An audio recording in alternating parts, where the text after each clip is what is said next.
Today I'm going to show you guys how I release the iliopsoas muscle and a new way to position your hands so that the person's a lot more comfortable and the technique's a lot more effective.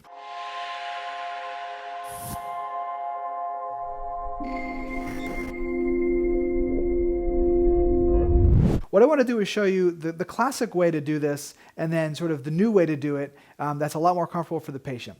What I'm going to do is I'm going to flex this knee up. I'm going to stick my leg up on the table and then let her thigh rest on my leg. And I'm going to slightly externally rotate the leg a little bit. And that's because the iliopsoas is an external rotator. So if I position the leg in external rotation, I'm putting even more slack into the tissue.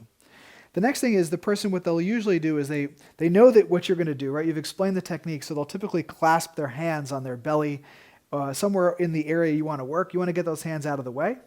You do not want this hand down here because it's kind of in this area. What you want to do is you want to get this guy up by the chest and then place this one down on the table. So now I have her in a good position. I got to find my landmarks next. The first landmark I'm going to find is right here, the ASIS. Now, in order to find the ASIS in a really simple way, we don't want to start poking around trying to find the landmark. The easiest way to find bony landmarks is a flat hand palpation and then make a circle. It looks like this. Flat hand palpation, make a circle. And the moment you do that, you'll actually feel the bony landmark almost pop up into your hand. It really is the simplest way to find it. Same thing with the umbilicus. I'm going to find the umbilicus easy just by using a flat hand, moving it around in a circle, and I'm able to find the umbilicus. Don't start poking around, right? It's kind of annoying, right? So you want to use a flat hand, and you'll be able to identify it because you're almost using this as like a giant sensor. So I have my two landmarks. I'm going to come about half the distance between the 2 points. Now, as we know, the iliopsoas runs from the anterior aspect of the lumbar spine down here to the femur. And so it's running in this sort of vertical diagonal position. So when we find this point right here, we're not finding the entirety of the muscle. We're just sort of finding the mid-belly of the muscle where we're most likely to pick up the bulk. So typically what you'll see with this technique is you'll see the practitioners stack their hands on top of each other like this, and then ask the person to take a breath in and out. And as they exhale, they'll start to dig the tips of the fingers in, right? And that kind of produces a very defensive response. Now, why is that? It's because pressure equals force over area. So if we have a super small surface area, we're going to get a lot of pressure. So forget force. I can do 5 pounds of force with a flat palm. It's not nearly as bad as 5 pounds of force with the tips of my fingers. So what we want to do is we want to use a broad surface area whenever we're trying to sink into tissue.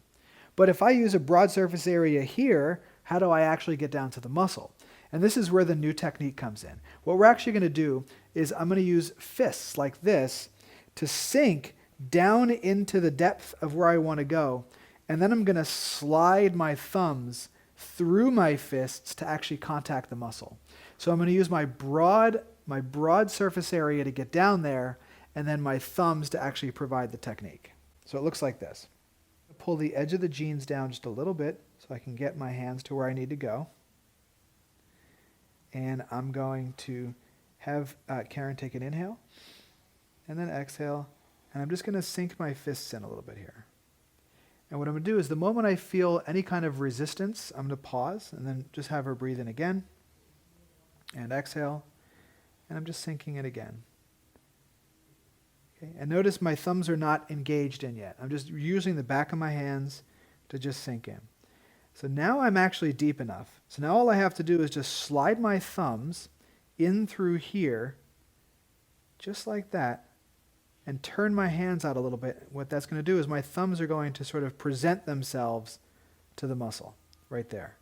So notice how I was able to get down to that depth without using this pokey applique right here. So now you got the person and you tried that technique and it's still not working.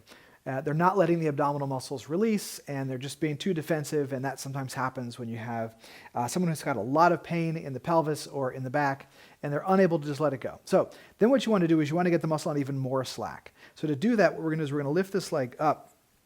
I'm going to place the foot on the bolster like this, and I can block the bolster with my leg, and that'll get this guy up. Or if you have let me get your legs out for 1 second.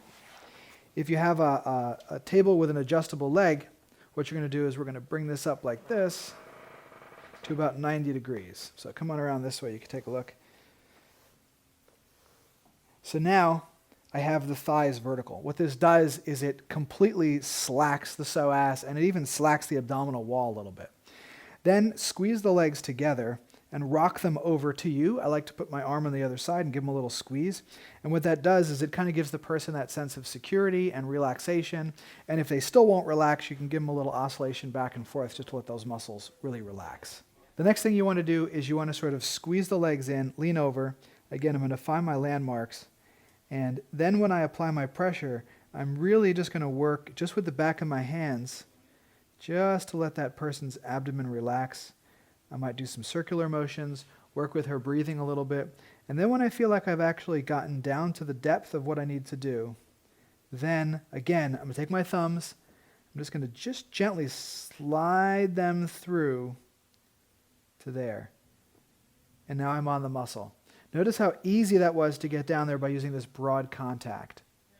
Okay, so how do you know you're actually on the muscle? Because sometimes it's a little bit difficult to tell. There's all kinds of stuff in there. There's organs. And how do we know we're on the psoas? So we want to make that muscle contract. Now, when you make the muscle contract, it's super important that you ask the person to flex the hip, but do it like the smallest contraction you possibly can. You don't want them to turn the abdominal wall on.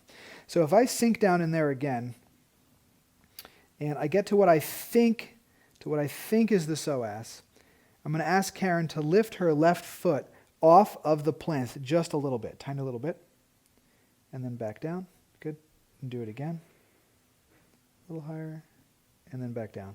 And there I can feel the muscle lift up into my hand. What it feels like is that here's your thumb, and it's soft, and you'll feel the muscle do this. It'll just lift up a little bit, and then relax back down. Lift up a little bit and relax back down. If you're off it, it'll feel like this. It'll just kind of go off to the side. You just move your thumb over. What you want to feel is you want to feel that muscle lift right up into your thumb. And that's how you can tell that you're actually on the iliopsoas.